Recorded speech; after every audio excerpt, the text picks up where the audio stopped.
Betapa indahnya perjamuan kudus, betapa indahnya saat kami menyambutmu, betapa indahnya kehadiranmu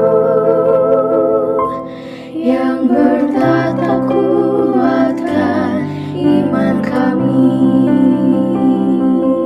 Tuhan bersamamu dan bersama rohmu. Inilah Injil suci menurut Markus.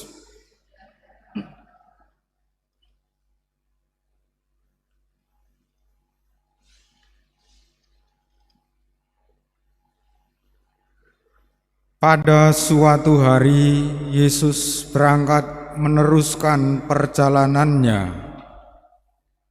Datanglah seseorang berlari-lari mendapatkan dia dan sambil berlutut di hadapannya, ia bertanya, "Guru yang baik, apa yang harus aku lakukan untuk memperoleh hidup yang kekal?"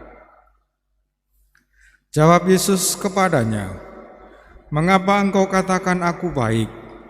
Tak seorang pun yang baik selain Allah. Engkau tentu mengetahui perintah-perintah ini. Jangan membunuh, jangan berzina, jangan mencuri, jangan memberi kesaksian palsu, dan jangan menipu orang. Hormatilah ayahmu dan ibumu." Lalu kata orang itu kepada Yesus, "Guru, semuanya itu telah aku turuti sejak masa mudaku." Tetapi Yesus memandang dia dan mengasihinya, lalu berkata kepadanya, "Hanya satu lagi kekuranganmu. Pergilah, jualah apa yang kau miliki dan berikanlah itu kepada orang-orang miskin, maka engkau akan beroleh harta di surga. Kemudian datanglah kemari dan ikutlah aku." Mendengar perkataan Yesus, mukanya muram, lalu pergi dengan sedih sebab banyak hartanya.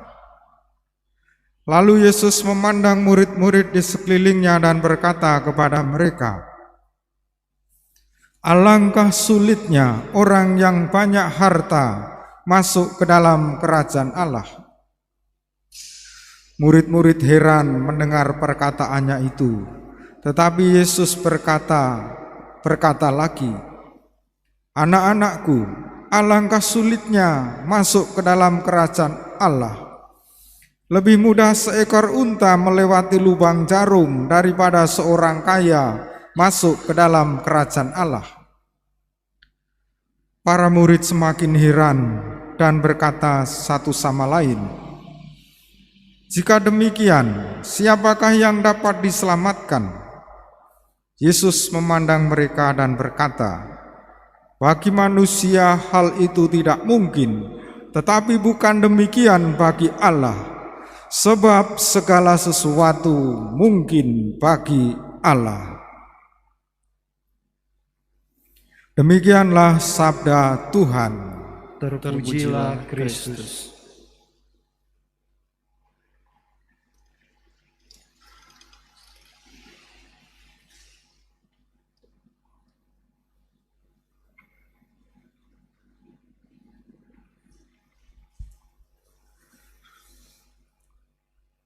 Umat Allah yang terkasih, sebagai orang yang beragama mengimani Yesus dalam gereja Katolik, kita pasti ingin hidup sempurna, ingin memperoleh kehidupan kekal, ingin masuk surga setelah mati dan bahagia selama hidup di dunia. Barangkali kita sudah baik seperti pemuda yang kaya dalam Injil, tidak membunuh, tidak berzina, tidak mencuri, tidak menipu orang, menghormati ayah dan ibu, menghormati orang tua kita. Mungkin juga kita rajin berdoa, baik pribadi bersama dalam keluarga, rajin memberi sedekah bantuan kepada sesama kita yang membutuhkan. Tetapi kadangkala kita merasa biasa-biasa saja.